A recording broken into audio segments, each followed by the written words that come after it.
Welcome to Civic Entertainment Gossip Television. I'm your girl Elizabeth. Oh shit, talks the baddest. And you're watching our weekly recap. Hey, where we talk about sports and entertainment. Gossip, you know, the good, bad, the ugly. In the news, you might, mistaken us for CNN. Okay, we are not CNN. Maybe MSNBC though, but NBC, I'll take NBC. MSNBC. MSNBC? My favorite. Anyways, welcome. Thank you for watching us. We appreciate you guys. From the bottom of my heart, that was smooth, right? No. Anyways, so we have Halloween coming up this week. Well, I was actually just came from a Halloween party this weekend. I had a great time on Friday. I don't celebrate Halloween. No, I wasn't celebrating Halloween. Don't confuse me. My mother raised us not to celebrate Halloween. We weren't even allowed to trick or treat, anything like that. All my friends went to Halloween parties. I went to Hallelujah Night at church. We did go to Hallelujah Nights. Hallelujah Faith Nights. Fellowship Ministries in Saraville. Yes. Okay. Good times. Yes, good times. And that's the same treatment I'm giving my kids until they're adults too. But I am an adult, so me and my friends went out and we had a good time. There was a little bit of financial problems with VIP, but oh my God! No shade VIP. No, this is what happened. we get to VIP. It's like 30 of us, and the bartender or our bar servant girl, she kept coming up to me as if I was the leader of the 30. I mean, natural born, I am a leader, but not financially. I wasn't trying to be the leader financially. So basically, it was 30 of us, so we can have 5 bottles. And it was a good deal. 5 bottles for $700 or something like that. Wow. Right. So she was like, but she kept following me, but we all didn't get there at the same time. If we all got there at the same time, everyone gives me a little bit of money, yada, yada, yada. I put everything on my card as long as everyone pays. And we were making the females pay too. Whatever females was in our section, we were making them pay too, because equal rights means equal opportunity to pay this bill, Okay. So, I don't know why they gave us the one bottle girl that don't speak no English. She didn't speak no English until it was time to say, you have to pay for everything right now. Not a single lick of English until it was time to say, oh, pay for everything. It was clear as day. Her English was clear as day when it says, time to pay everything now, and only one credit card. I was like, well, I said, well, slow down, Maria. I'll be right back. Why did her name have to be Maria? It wasn't Maria, but that's what I kept calling her that night because she didn't speak any English until it was time to pay the bill. So she wouldn't bring us our bottles until we paid the bill, and I had to go around for like a good hour. I had to go around, tap anyone that was in our section. I had to tap them on the shoulder and say, "That's 20 for you." I'm like, wait, is she with you? 40. 40 for the both of you. So, but anyways, I saw your video. Yes. We had a good time. It was fun. And we will show you the clip momentarily. Yes. Also, Osisioma Entertainment celebrated his birthday as well this weekend. It was a Halloween party / birthday bash. I saw some Shout out to him. And you'll see the clip shortly as well. He looked lit. I was actually jealous. His party looked better than my party. But it's alright. It's okay. Then next time I'll go to his party and enjoy myself. Bet. Anyways, but everyone that's going trick-or-treating, just be safe out there. Be safe. And then don't knock on my door because I'm not going to answer. We're giving out cough drops at my door. We're not giving out candy. You will get a cough drop.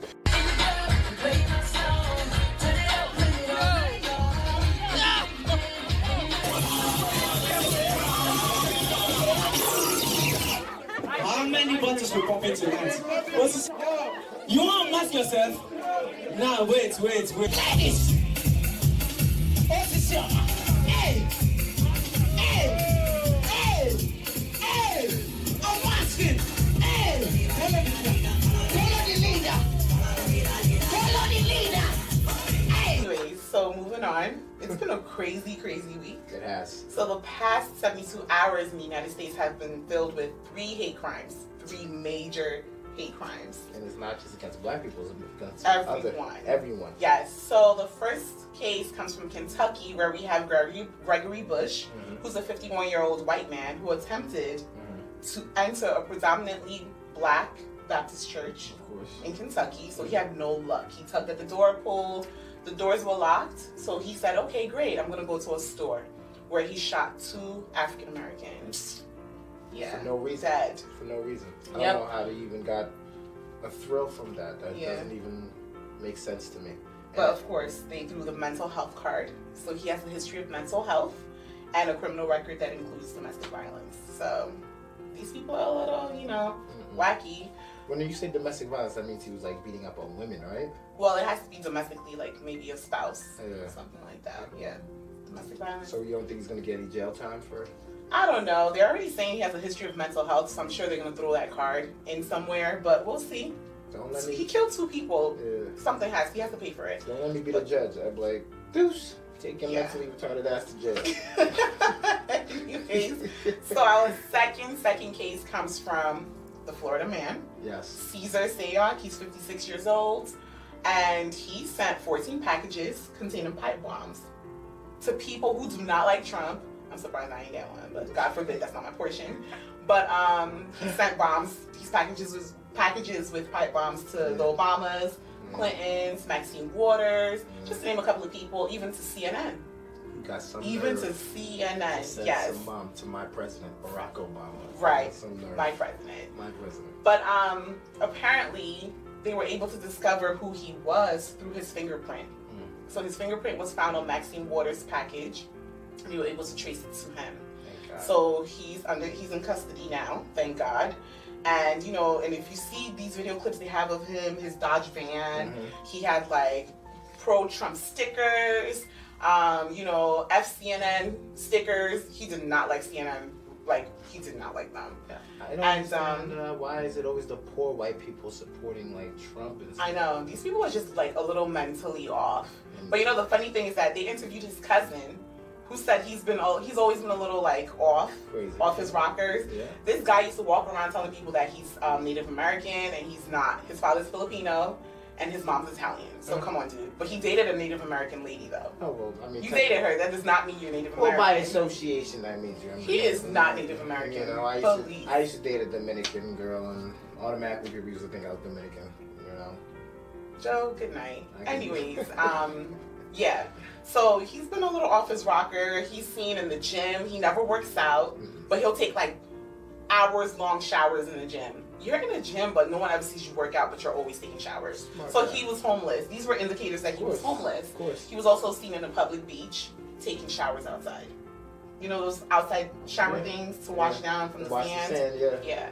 He's always being spotted there too. With a sponge, a shower cap, loafer. Only you. So our third event comes from Robert Bowers. Yes. Who's a 46-year-old guy who was shouting anti-Semitic slurs and opened fire inside the Tree of Life synagogue in Pittsburgh, Pennsylvania. He killed 11 people and he left 6 people injured.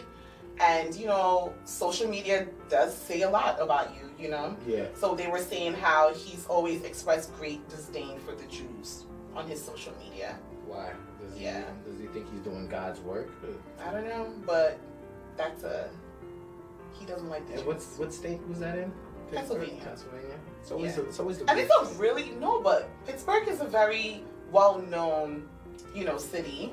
I've been. You have Carnegie Mellon there, which is a prestigious school. Yeah. I mean, this is a nice area, it's a nice area. I've been to Pittsburgh, but it's far. Yeah, it's far. It's 6 hours for you driving. It's empty over there, but but it's not for you. But it's for other people. But he has disrupted this whole community. And so, do you think they're gonna say he has mental issues? No, he's actually gonna be tried for a hate crime. Okay. And that's big. Perfect. So I'm happy. I'm happy to hear that he's gonna be tried. Even if they say mental issues. Even if they say mental issues. This one is not mental. This is you have hate in your heart. Your social media clearly says it. Clearly says it. Okay. So, yes. So another story that I've been following that really, really kind of rocked me a little is the story of an Igbo man from California by the name of Chinedu Valentine Okobi. He's a 36-year-old man, graduated from Morehouse, and he read business administration. He currently has a 12-year-old daughter. And, he was in traffic in California, pulled over. The cops, they took him down. Apparently, they said that he assaulted a cop, which I don't really believe. But I think about 4 officers took him down, and they tased him. Was he a big man that they had to take 4? I don't know, but they tased him. Tased him to the point over and over until he had a heart attack and passed away. Oh, shit. And passed away. This is somebody's child. Right. And he's the youngest of 5 kids. He actually has an older sister. Her name's Abella Okobi. She's 44 years old, and she's a Facebook executive. Oh, she's making money. Yes, she is. And she said that, you know, aren't these deputies trained to do, like, you know, crisis intervention for people with possible mental illnesses? So apparently he's been diagnosed with something like schizophrenia and bipolar disorder. And this is while he was taking his GMAT exam when he started to hear voices. So that classifies him as a mentally ill individual. But, you know, officers should be aware. He could have been having an episode, you know what I mean? Yeah. Like, they should look into things like this rather than being really aggressive with people because now he's gone. I mean, you know, in their defense, everything's happening so fast. You know, they might. There's no defense. I'm sorry. I mean, I'm just talking on behalf of white people. They might say. No. They might say. There are ways to do things.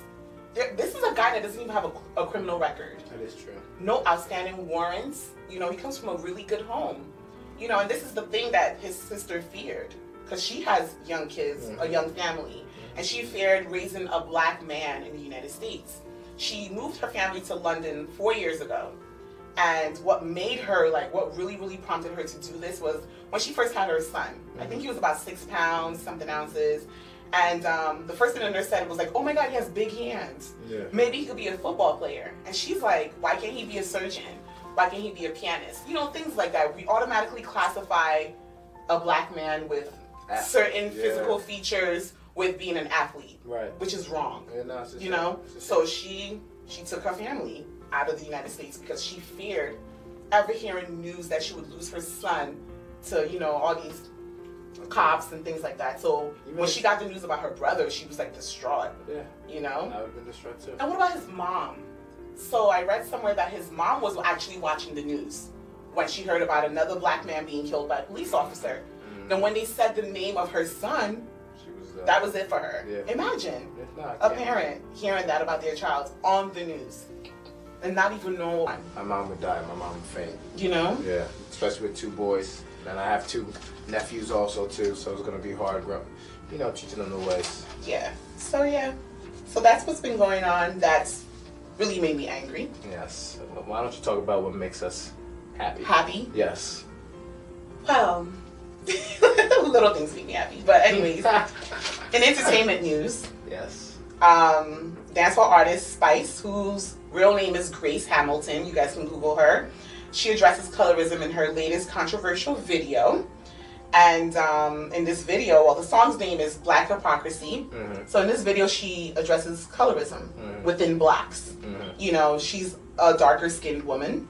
And other blacks said, oh, she's too black, you know. So in this video, she actually is a bleached skinned woman. Like, it's like night and day. Yeah. She looks like a white person. Yeah, very light. Blonde hair, very light in complexion. So everyone thought, oh, she bleached her skin. It was a publicity stunt. She didn't bleach, but it was to, you know, to send out a message to the black community that we cannot hate on ourselves. You know, all shades of black is beautiful. Amen. Me personally, I think the darker the berry, the sweeter the juice. But, you know, even in African countries, some men prefer fairer-skinned women. I don't know why. And then they actually have to bleach their skins and then their colors are black. To think that they're pretty. Yeah. I watched the documentary, and I think this was in Uganda. It was on YouTube. And there's like a lot of bleaching going on because that's the only way you can get a TV gig or get on a spread of a billboard if you're fairer skinned. So you saw a lot of women, they were light in complexion, but their knuckles were black. Right. That's ugly to me. No bueno. Like little baby pandas. You know? So, that's a no-no. But also, Wizkid and Tiwa Savage's new steamy video. Tiwa Savage. Called Fever. Oh, yeah? That's my girl, Tiwa Savage. Oh, yeah. Okay. She got the stew. I'm sick of this stew nonsense. I don't even understand what's going on. Anyways, Savage. But she had a lot of backlash because of the video. You know, people were like, oh, we thought that was your brother, lies, you know, you're a mother, you were married, X, Y, and Z. But this video was really, really, like, controversial. No, it was kind of sexy. You know? It was kind of sexy. It was. She's a beautiful woman. I will never take that away from her. Definitely. But she received a lot of backlash from social media, and this is what she said. She said, eat this pepper stew I'm serving and drink plenty of water. Wow. Wow. T.Y. And she also stated that her relationship with anyone isn't a community project. I agree. It's not. She's grown. It's her business. It's her business. It's her business. But all this stew thing, yeah, I don't get it. But please take a look at the video, a clip of the video, so that you understand what we're saying. T.Y. Savage. I just love when she says that. Ooh, Lord. Okay, some more good news. Yes. Ready? I'm ready. Ethiopia has a new president, and guess what? She's a woman! Wow! So Ethiopia elected its first woman president.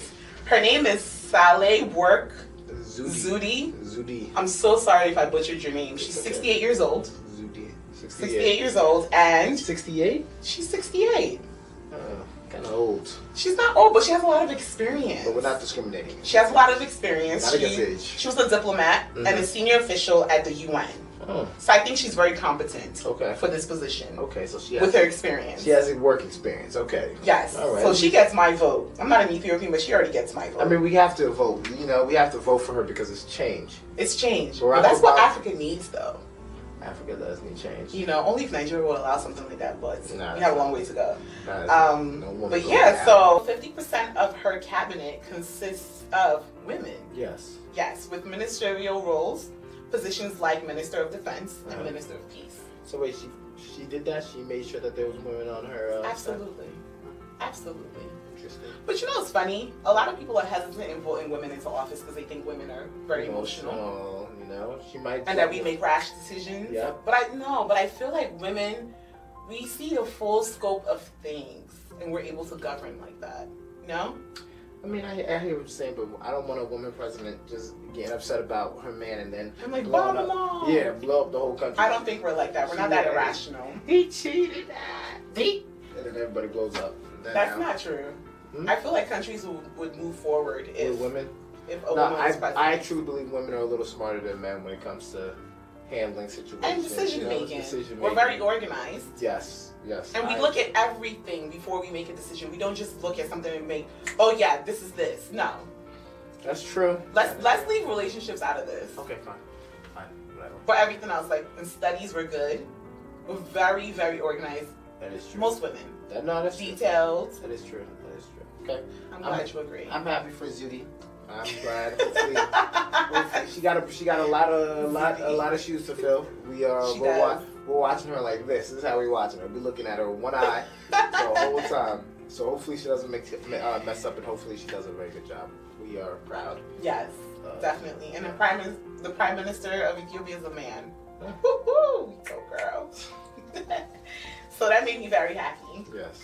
So in other good news, I actually found out that the only combined cardiologist and nephrologist specialist in the world is a Nigerian man. He goes by the name of Dr. Olurotimi Badero. Ha! Okay. Yoruba stew. Man can be stew. Can men be stew? Men can be stew. Yoruba jollof. Spicy rice. Women, you can have my chicken stew anytime. Huh? Ew. That's how fancy got that. But he did give people advice, you know, because cardiology is a big deal. Nephrology is a big deal. That's heart, and nephrology is your kidneys. Yeah. So he did not let his adversities to deter him. Because he believed in God and he stayed true to himself. Amen. And words for other people is that your trials keep you strong, failures keep you humble, but only faith keeps you going. Oof. Shout out to Dr. Olurotimi. Yes. Okay. And last but not least, be clear about your boundaries. So you have to learn how to set boundaries. It shows people how to treat you. So when you set boundaries with people, you know, they now know what you will allow and what you will not allow. Right. So set boundaries. Even at work, a good way to set boundaries is like not taking too much on your plate. You know, your director's like, oh, we need this, and you're always the one like, I'll do it. The more you do, the more they'll give you. Right. So you'll burn out. So set boundaries. You know, relationships set boundaries. Family members set boundaries. This is for your sanity. Lay down the law. Yes, for your sanity. Lay it down. Yes. So that is all. But to support new business that's out, Zulu Bar West Orange, New Jersey. Just had its grand opening this past weekend. The 26th and the 27th. And it was lit. Yes. It must have been 1,000 people out there at that line. He wasn't even there. I was there. Joe was not even there. Alright, well, I told my people to go. They said there's too many people. I didn't want to drive all the way over there, so I said I could go. But Zulu Nation, we here for you, okay? Okay, so Zulu Bar is open, and they do have Sunday brunch for my brunchers. Woo woo, I'm a bruncher. So yes, please patronize the business. It's a Nigerian-owned establishment, so please go out and patronize. They do events as well, so you can make reservations for that, and it's a very, very classy atmosphere. So yes, I know hood people, no ratchets. We don't do all that, all right? No rats. And it's in West Orange, so please behave yourself. Yes. Right? The address is 437 Main Street, West Orange. And thank you for watching this week's recap. We appreciate you. Toast the baddest. And your girl Elizabeth. Till next weekend. Peace. We see you.